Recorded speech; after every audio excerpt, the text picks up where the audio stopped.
Record. Right. So recording is in progress. I don't think I didn't hear it, but I want to say it should be working. Hopefully everyone is doing good. You know, everyone's rolling in.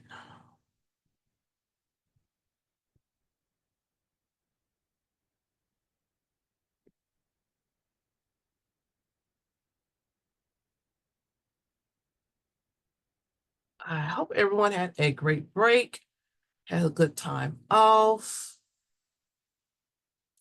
enjoyed your little bit of moment of freeze.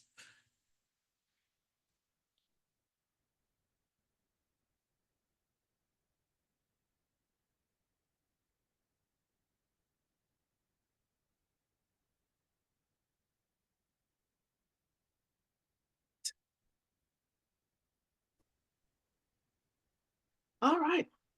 Well, let's get rolling, everyone.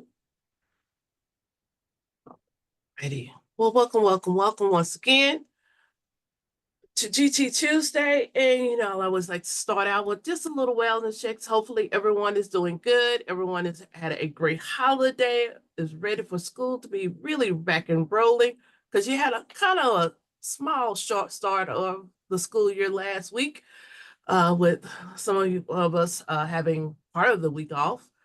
With weather and everything going on this month so far. So welcome. Hopefully it's going well. You're ready for a new start of the new year. Ready to let's get it rolling. All right. Always like to start with our state definition.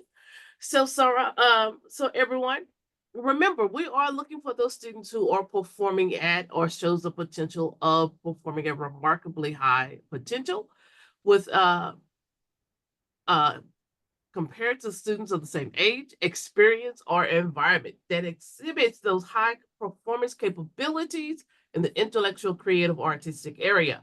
We also look for those who have that unusual capacity for leadership, but then we also serve our kids in the areas of advanced academic in those specific fields. So really thinking about how are our students advancing, how they're moving forward, and how are we doing that to help them with what our state goal and how are they moving forward? How are our students demonstrating? How are your students demonstrating those skills in self-directed learning, thinking, research, and communication by development of innovative products or performances? Really, how is that happening in your school buildings? What are those teachers doing? Are they aware that they have GT students sitting in their rooms and to perform those services? So how are they doing that? How are they exhibiting their creativity? Looking at what they're doing. What does those advanced products look like? What does that high level of advancement look like in your district, in your programs? And that leads us to our, I know both of them are on today, Paulina and Kirsten. So who's our speaker for today? Kirsten, all right. Sure. Hi, Monica. Hi, everyone. Happy New Year. Happy 2025. We joked the other day that between 25 and then already looking out to even like 2030 for some things, like it's starting to feel like a promo code or a coupon code for the year when you're typing things out. Like 25 feels a little weird. But here we are, 2025, we've made it. TGT is really excited about this spring. If you have not engaged with TGT before, it's the first time you're hearing about us, TGT is your professional home. I'm the deputy director of TGT. I'm also a former GT coordinator. I've been in your shoes, former educator, and TGT was the thing in the place where I got to connect with so many folks who are now I consider lifelong friends. Connect here and get to know Monica with TEA, connect with my ESC folks, just through this network that we build when we come together for different things. Some of you may know TGT because of the in-person events that we have. We have 3 conferences a year that are in person that focus on different different areas, and I'll share about one of those here in a minute. But we have about 1,800 members across the state, and there's many of you that attend events and do things with us that aren't members as well. But we love getting to bring together folks from rural areas, suburban, urban, all coming together with the unique opportunities and challenges that you're presented with in your roles.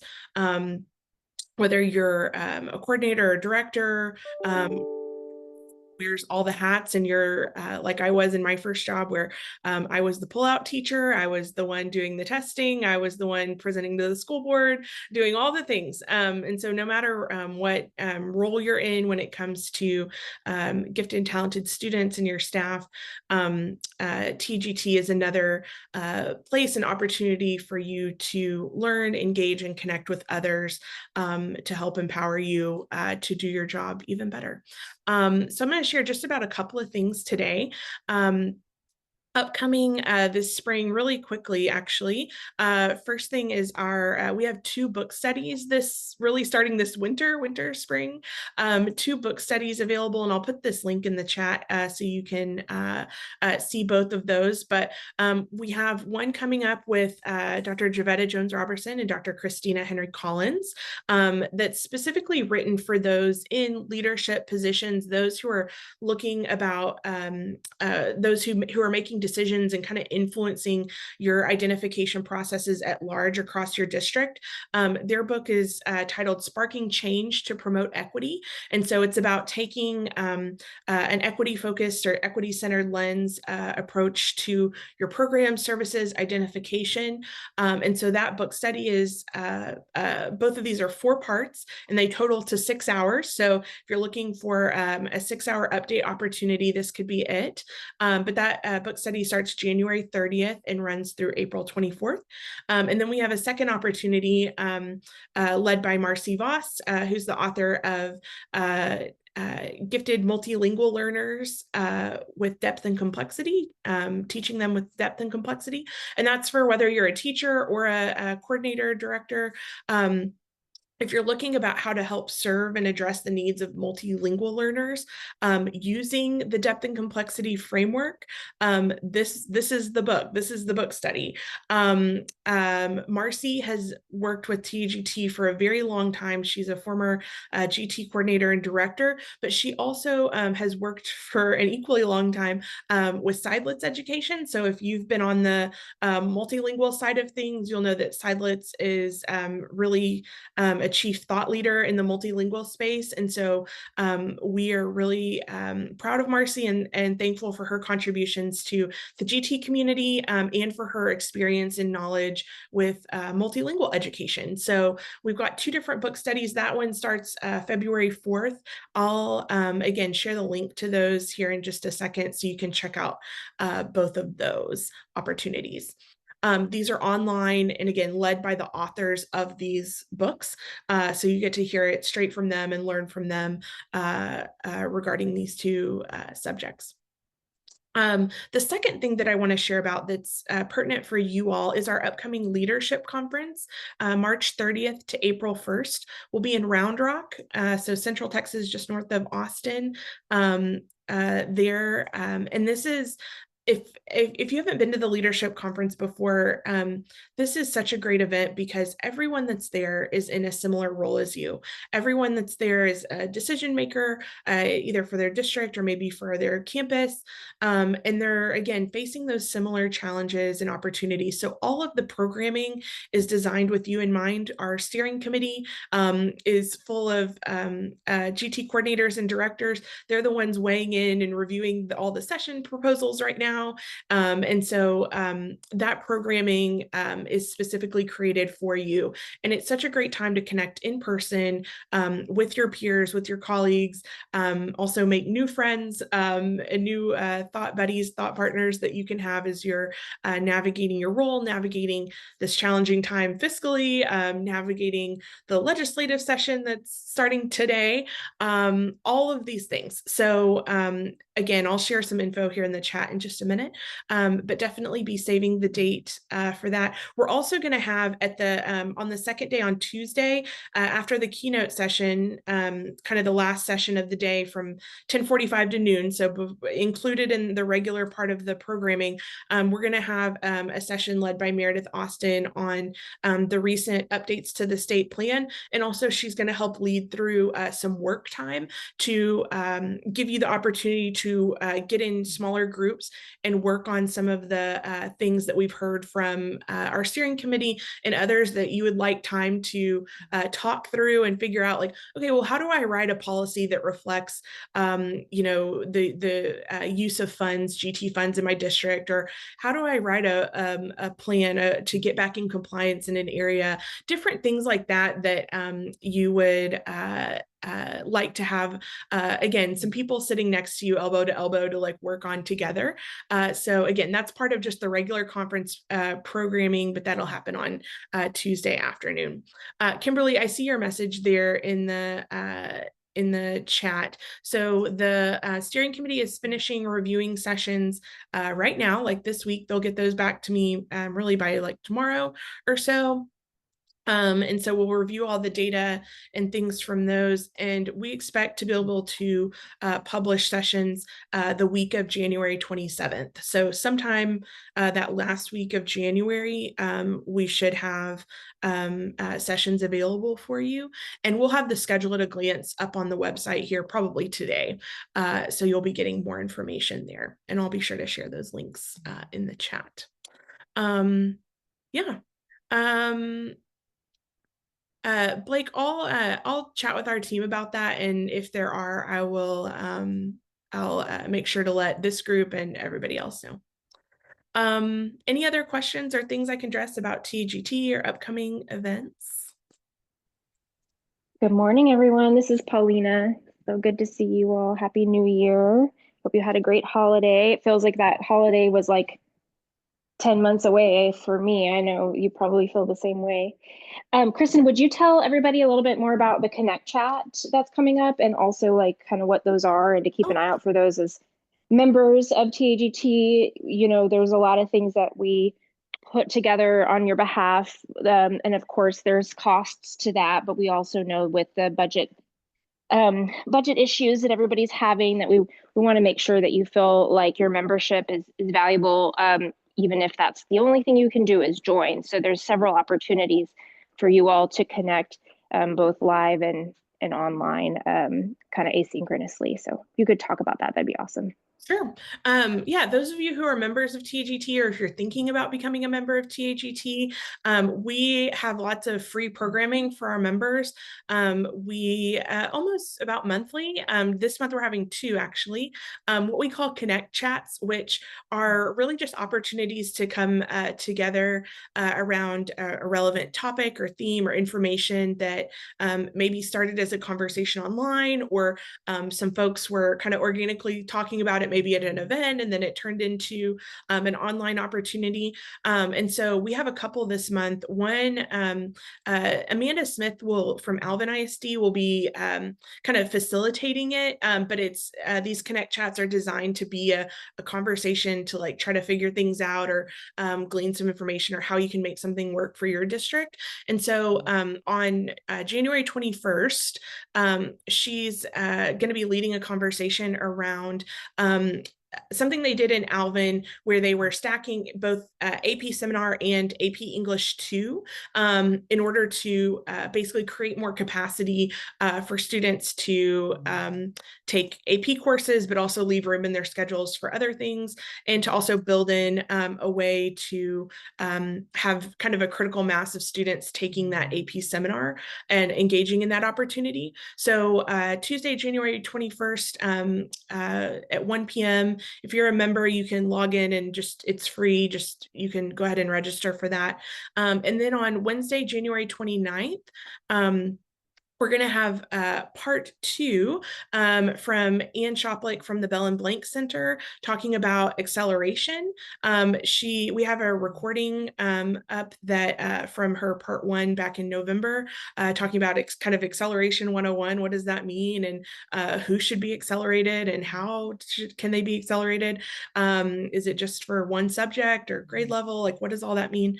And then on January 29th, she's talking about kind of a concept that I hadn't heard a lot about, but I think is starting to gain some traction about having someone that's kind of an acceleration coach in your district, on your campuses, someone kind of internally who may want to take that on as part of their role in helping guide the acceleration process. And so she's going to chat about what that could look like within your district if that's something that you wanted to start.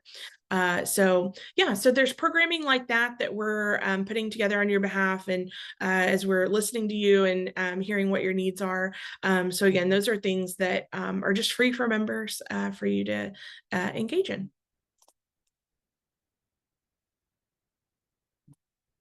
Past recordings of Connect Chats are on Tempo Plus.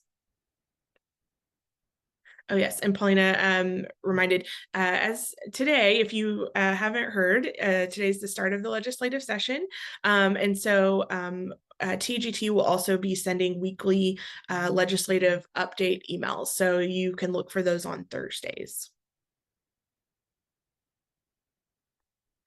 All right, well, thank you so much, Monica, for letting us have a little bit of your time. Oh, well, always glad to hear from you, and always glad to be a part. Lana, she did state she missed where you stated where the past recordings were. They are on the Tempo Plus web links, so you can find it there.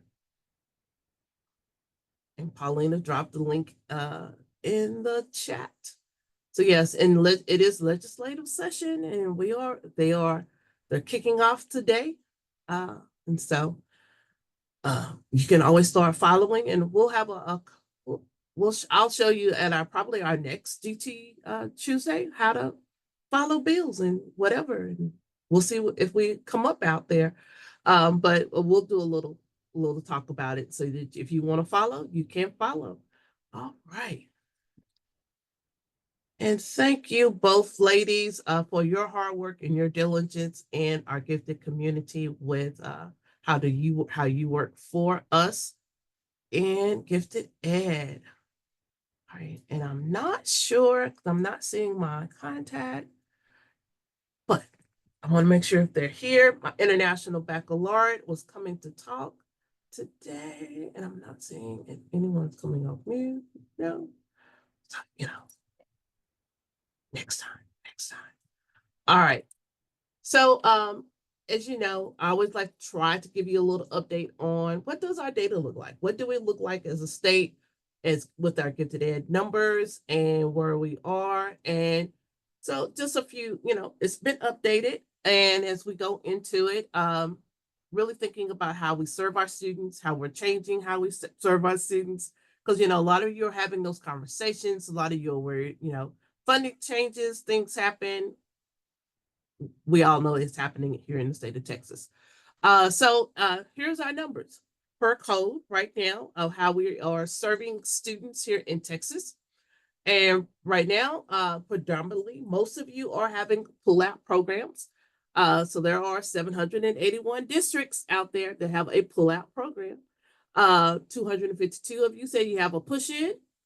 There are 99 full-time gifted programs, and there are 597 full-time inclusion programs. Now, and our number has not changed for, I can do a comparison of this data from past years. I can do that for you, Paulina. Our numbers for our special day schools have not changed. But I can do that. I'll do a comparison of this one for us. And see how since we've been collecting this data, how we have changed, fluctuating. So be on the lookout for that. Let me write it down, because I may forget in the world of GT district level. I'm curious about full-time inclusion, if that's growing with budget issues. I understand. Yes. The number always fluctuates. Yeah. Got it. All right. So as I state, as for our, our 10-year longevity and how do we look, and what's I find interesting, I am at 12 years now in the agency, and over those 12 years, I came in 2012. This is how we have grown. And we are looking at a great increase of our GT numbers. We had that little pocket right after, right around COVID, but we have bounced back. We're still moving up in our numbers. And as we are still identifying and serving students. Remember, this is based on how many students we are serving, have been identified, and serving students over the years. And so really thinking about how do we do that? And how do we move forward? General enrollment, I have to look at that. I'll have to do that comparison. I have to get my data people to look at that comparison. This is just strictly GT identification.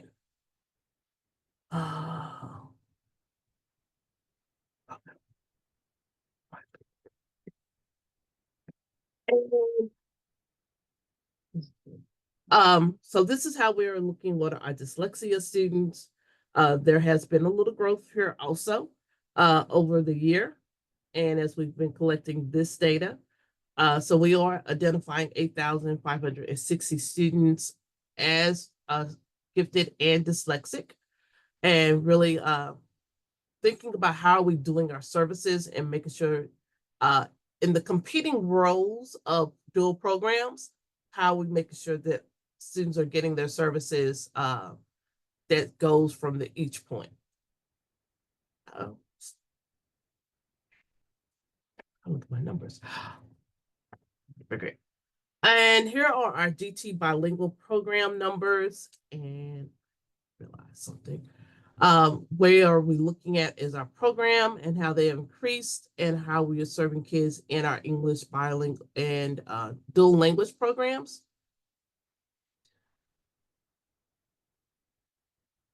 Sure.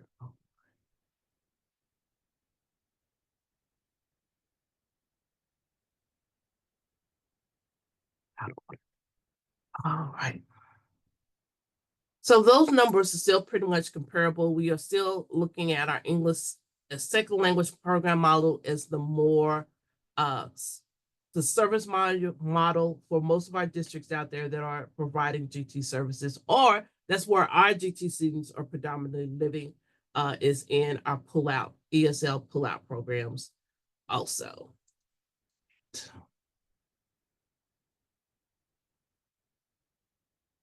So here are what we look like as a region for 23-24 as our dyslexic numbers and how they are growing and where are they? Where are predominantly our dyslexic identification of GT and dyslexic students are happening. Pretty much it is region 10, 4, 11, 13, and then 1 and 20 are pretty much the areas where most of our students are being identified. And then, we also got to remember our smaller districts out there, our regions are also more rural areas. So lesser number of populations, denser areas, also thinking of that. And then here is our SPED numbers and what we look like in our SPED programs. And, that number keeps increasing also as we go forward and looking at how we are providing services there. That would be an interesting one, Blake, proportionality. I'm gonna have to get my our data teams on that. And this is how we are looking on by accommodations, disabilities, how we're looking at exceptionalities of our students. So predominantly for the last, our students are coming from a speech impairment, and then also autism. And so then you see the numbers, and then the last part is those less than 10.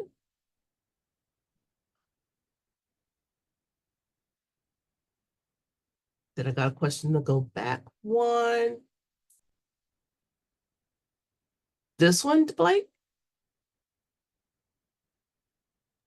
Yeah, sorry, I just didn't get a chance to grab it. Oh, that's all right. Right, so that's our SPED. You ready? All right. And here is our SPED by region and where our identifications. And as you will see, it's pretty much the same as for our dyslexia, where we are identifying our students and where they're being served out there.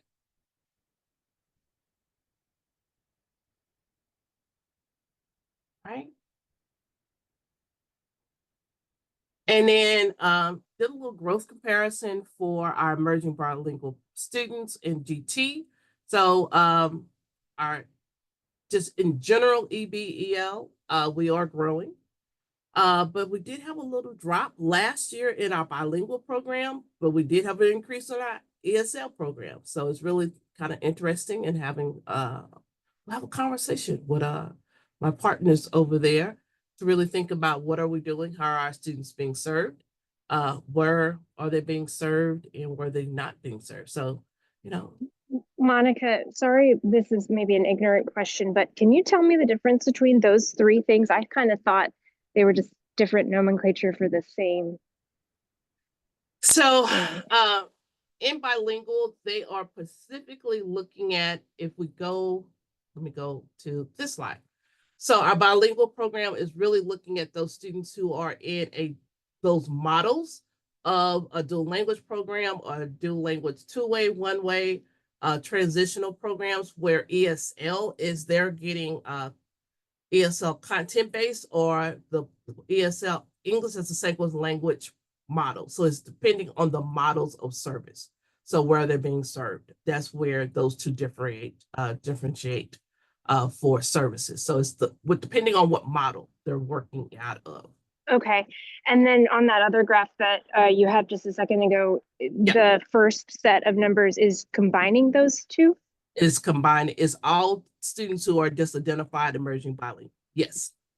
Okay. And then it breaks it out by program that they're under. Yes. So we Yes. wouldn't add all of those numbers together.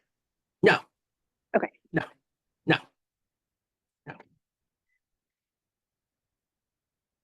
No. No. Oh no. That would be no. That wouldn't work. Okay.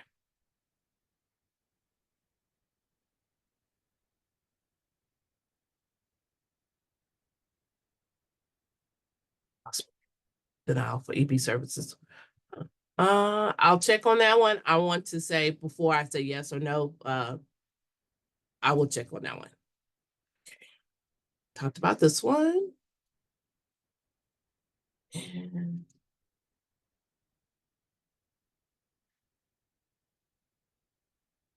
sure, I have my data. So those are our general data numbers right now. What I will come back with is our numbers for programs of service, just in general by regions and other things as we go into it. And then, but you know, I always like to have a beautiful opportunity for questions, answers, what else, and what could we do?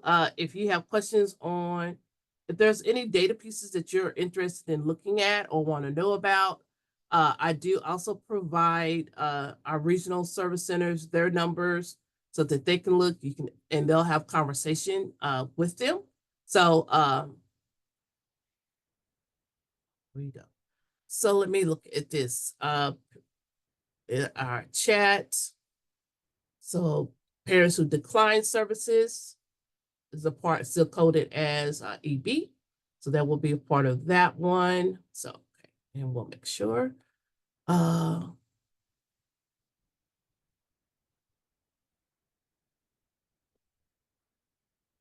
So on the state plan, the printed version, let me check with them because I have not checked the website and we just got back, so let me check, see if it's out there.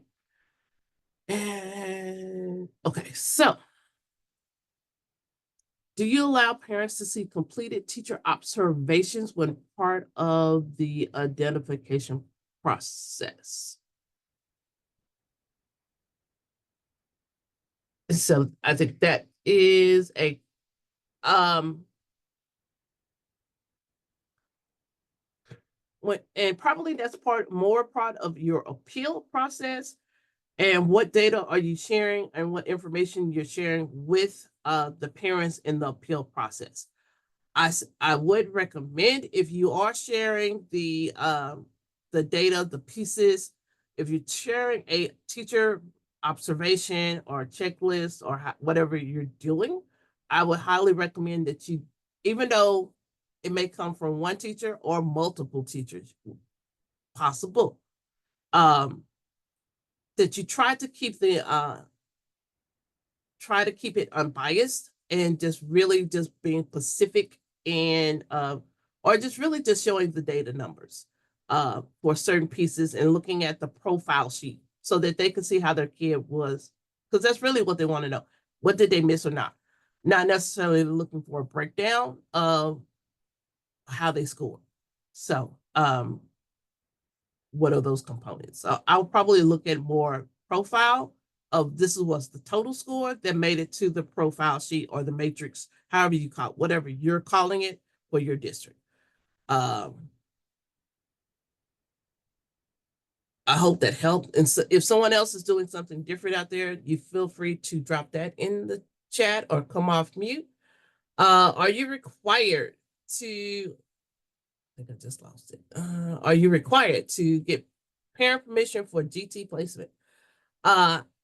It is it's a good process, but there is nothing in the law that requires that we get permission to serve students. But it's a good process to do it so that they'll know. Do you allow parents to complete? Oh, okay, I got that one. And someone responded in the chat. And then permission to serve is required. So in their district. So yeah, and it's totally, I would say, you know, some do ask some, and I'm gonna tell you how we did it in the district I was in before. When we asked to test them, we got both signatures at one time. So it was a permission to test and to serve. And so it was one stop question, ready to roll. So yeah, and someone else is doing it at the same time during all of that part. So a lot of them are out there. Other questions? And anyone can come off mute, ask your question, you're wondering. We got a few minutes. I've got a question, Monica. I'm looking Yes. at the website for the guidance for interpreting the expectations of the state plan. Yes. I am looking at the bullet for acceleration, that very last piece there, where it's talking about subject acceleration for GT students in grade K5. Yes. Can you clarify about is this acceleration, and I know it's separate from the CBE statute, but when you talk about single subject acceleration, is that via only CBE, or could that be via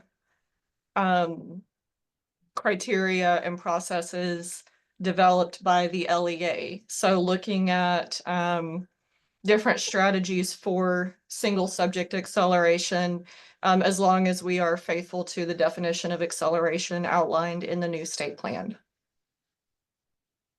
So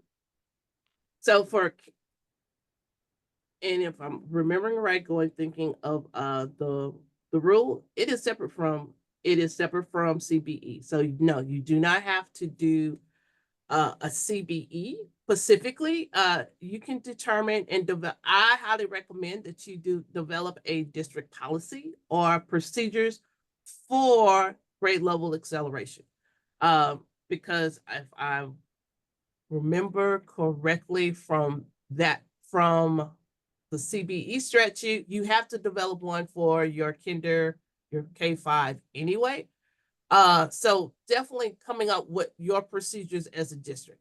Because a district it's because there's really no specific ground rules on K-5 acceleration except for grade level acceleration. So when you come into subject level, yes, it is a local district decision how you do that. I would be very specific on how you do it. How do you look at those students and their areas of strength? And how do you move them up? And everyone is clear on how you do that. Some you're living on STAR results. Some are you living on maps and teacher recommendation. Some of you are using kind of what they're doing or have been using before with the math acceleration process, advanced mathematics programs. So when you really think about your K-5, really thinking, what does it take to move this kid up and what are you looking for?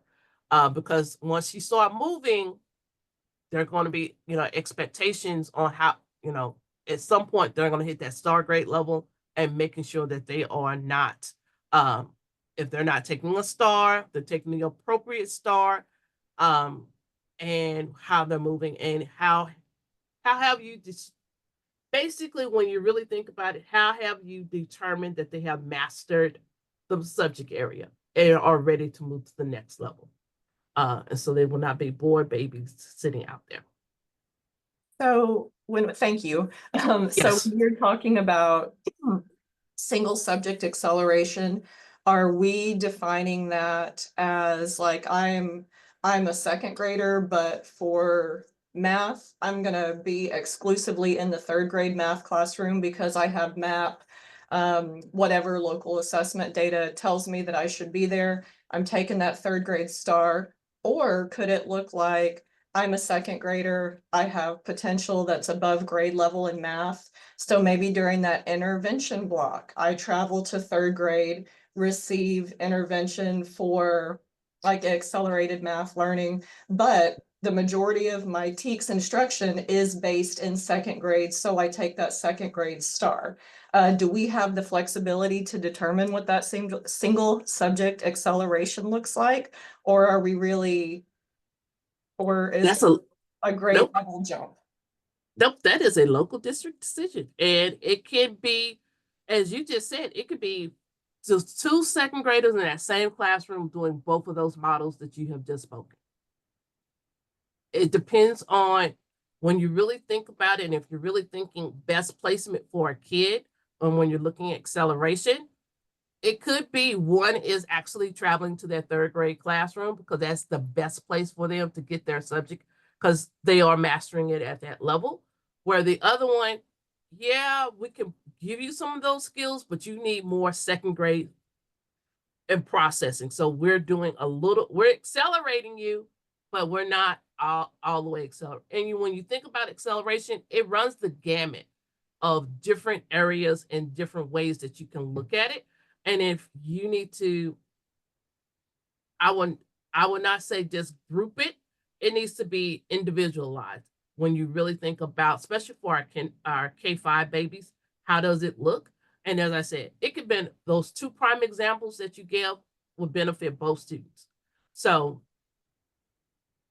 I think part of that conversation is when you really think about it, these are your options. This is how it could play out, but also having that conversation with your administrators and your department chairs and your department areas to say, what are some viable, especially with your departments. I would say have those conversations with your departments of viable options for K-5 acceleration for our district on how kids could move. Then have that conversation with administrators to say, these are, when we encounter these students, these are the options that we're considering. These are the things that we can do, and teachers are aware. So that when you start moving kids around, you have the buy-in because there's already a game plan and you're not flying by the seat of your pants. And I'm gonna put it that way. So I hope that helped. And I see the chat has been booming.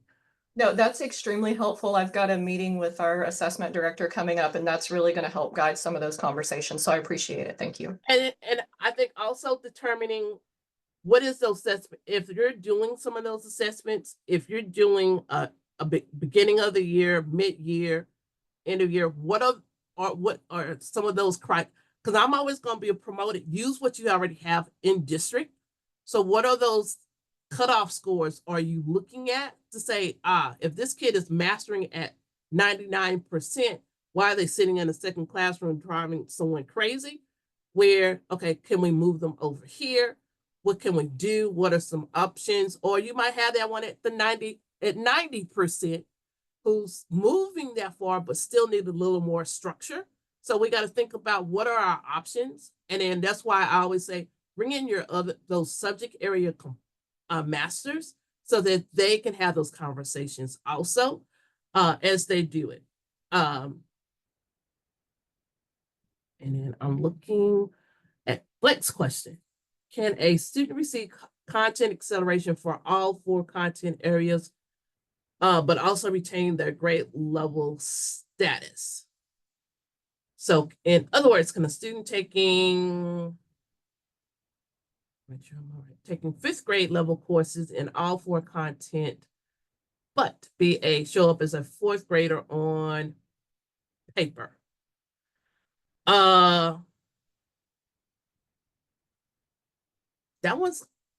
It could happen that way, Blake. And parents are always going to be worried about if their kid's going to be too young to graduate, but also but here's the other part. As we and someone put it in the chat also, as we're thinking long-term and long-term planning, and then also thinking about the weight of what teachers are doing out there in public ed. So if you got teachers you got 4th graders who are ready for 5th grade work, how are we doing? What are they doing in 5th grade? If they've been doing 5th grade work in 4th grade, what are they doing in 5th grade? Because it's going to be a repeat if we do not have a game plan for them at 5th grade also. So we got to think about how we're doing all of those services and what are we doing, and having those conversations of, it might be some advancement in this, this little group of pocket of kids, they're advancing, or this kid is advancing. What are we doing? How are we getting there? And having that conversation with the parent, not necessarily that they're too young, but they also got to think about their kid might be a young age, but mentally they're ready to go. And you're the hindrance of your child being successful? Because when you really think about it, those places out there that have acceleration or advanced programming, they have things in place to protect a child that is younger, and then to think about how they provide those services.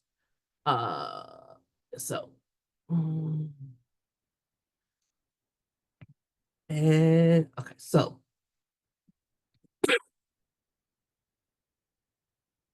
right.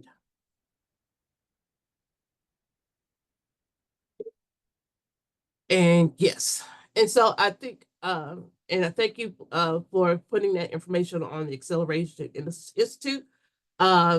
Acceleration has been a hot topic.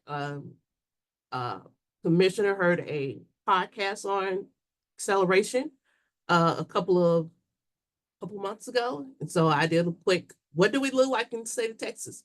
And so if you look at that institute from Acceleration Institute from Glenn Blank, and there are 21 things. There is all 21 in a version here in Texas. We do almost all of it here. So really thinking about how we do those services, it's going to vary. And so, but I always also got to think, you also got to think about, as you go to K-5, what does it look like as they go to middle school?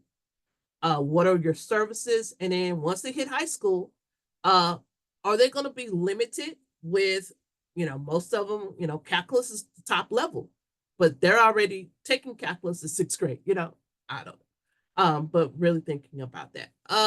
Does the student taking the STAR for the grade they are in or the content they are taking? what determines which exam they are required to take. So if they, so here's where the star and grade that they are. If they are enrolled, and that's how we have to state it, if they are enrolled in 5th grade math, they're a 4th grader, but they're enrolled in 5th grade math, they are taking the 5th grade star math exam, because they might be taking the 4th grade star for the other content.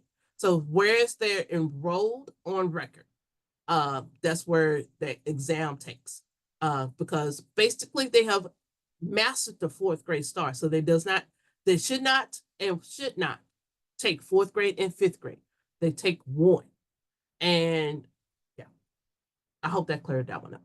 So it determines where they're enrolled, which one they take. Now, if you're doing one of those combined classes of 4th, 5th, as you're moving forward, I think that's a conversation you and your math department really need to say. If they're taking combo class, you're accelerating to that level of content and pacing.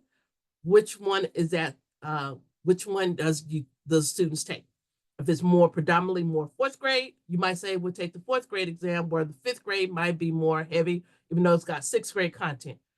Those are those kind of conversations you really need to have, or English language arts, because pretty much we know that it's more math and science where they're accelerating, specifically math, but we also need to make sure that we have a defined process of what that looks like, knowing that they have mastered the content, because that's where the questions come in, and that's where we have to look at, have they mastered the content?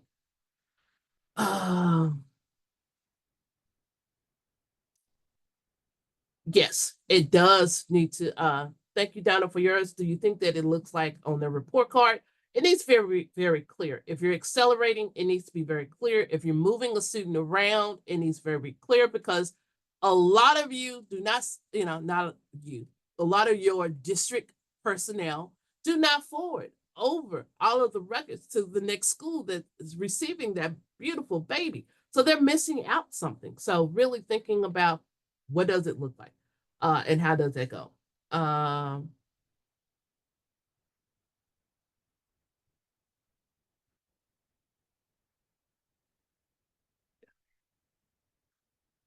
So I'm looking at Bridget's question, meaning a 2nd grader going across the hall to 3rd grade math, which star would they take? 3rd grade star that year, and then move on to a 4th grade star as a 4th grader. That is correct, Bridget. That is correct. Where they are. All right. Is an LPAC chair required to sit in on a GT identification?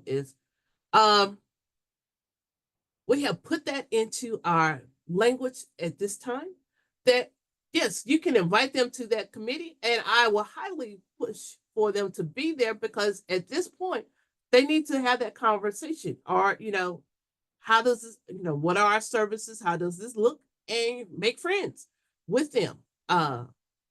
Getting that feedback, getting their information. If they can't meet that meeting, have that conversation of how are our students being served, especially since most of them are doing ESL pullout. What does that look like for that pullout in GT? What are we doing? How are we serving kids?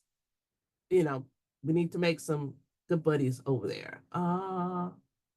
You can, it depends on how you work it. I mean, each district runs a little bit different. I can't say all are going to have a sit down conversation at a committee meeting, but it might be you and them, or you and the coordinator, and maybe they're not coming, but you got some notes, some understanding on what is happening with those students. And I do definitely, they need to, and yes, if they are coming, I'm going to put it this way. Your LPAC, your dyslexia, your people, your SPED, they need to have some GT knowledge. If they are taking the GT administrator 6-hour update or 6-hour training, that works. Are they taking your identification and assessment training? That works. Because you want them to know the most and the best as they're serving your student population. we are asked to take SPED education training. We are asked to go to, I remember going to ESL training and, ESL. And so really thinking about how, it's not a fight. We're here for the best part for our students and how we are serving our kids. So really thinking about how we get that done. And, for some, you're having those conversations with a small group. Or you're having that conversation with your bilingual department or emerging bilingual department to say, can we do a series of training to your staff, your LPAC chairs on GT as over the year to get them into the knowledge base so they can help find kids into something else.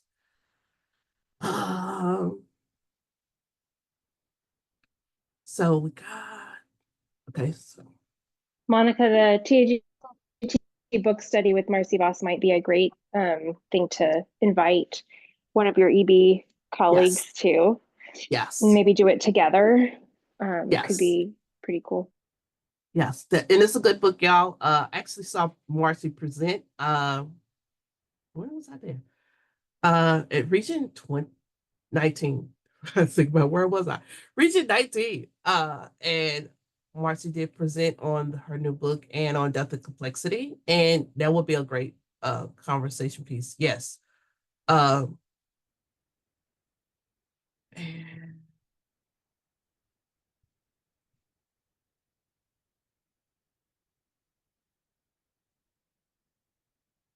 make sure I'm in the right spot.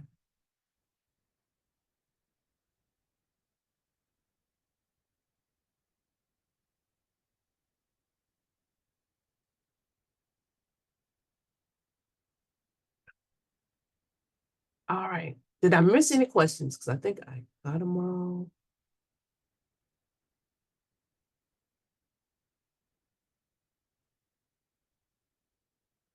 Any other questions out there? Wondering.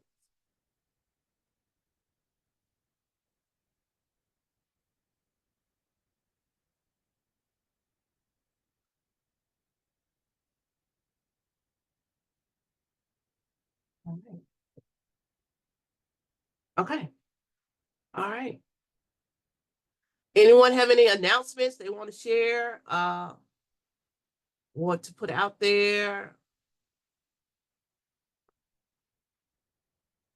So, okay, we talked about, Blake, be more clear. Want more about acceleration or? Oh, sorry. That was just to Paulina about the sessions that they're organizing with the commissioner. Okay. Okay. All right. Thank you. Okay. All right. Gotcha. And I'm not going to go through all, but these are our resources out there to support you and to help you. And so as we move forward, and GT Tuesdays is pretty much up to date, I think, also out there. So all of them are out there at this time, and the PowerPoints. And so this one is the only one that needs to get posted. Yeah, I think I would. And this is how you can reach out to me and to get me if you do not know by now. And I want to say thank you for showing up today and being with us today in this conversation. I do know the questions that you have, and will be more on this conversation of acceleration. So if this is something we further want more on, we can have those conversations. And I want to say everyone have a great week.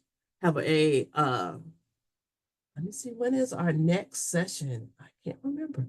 But I will see you probably in 2 weeks. Definitely. And so y'all are dropping stuff in the chat. So thank you. And if you ever have a question or wondering of something you want to see, drop it, let me know. But have a good day, everyone.